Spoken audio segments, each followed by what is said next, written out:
To set up a screen lock on Poco X7 Pro, first we need to open a settings on our device, scroll down and look for the fingerprints, face data and screen lock options.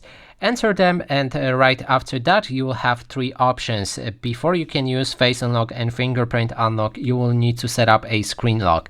So click on it like that. Then you can choose between three options. There's a pattern, pin and password. So the pattern, you basically draw different lines that you need to remember to unlock your phone. In pin, you can only enter a numbers up to 16 of them and minimum of 4.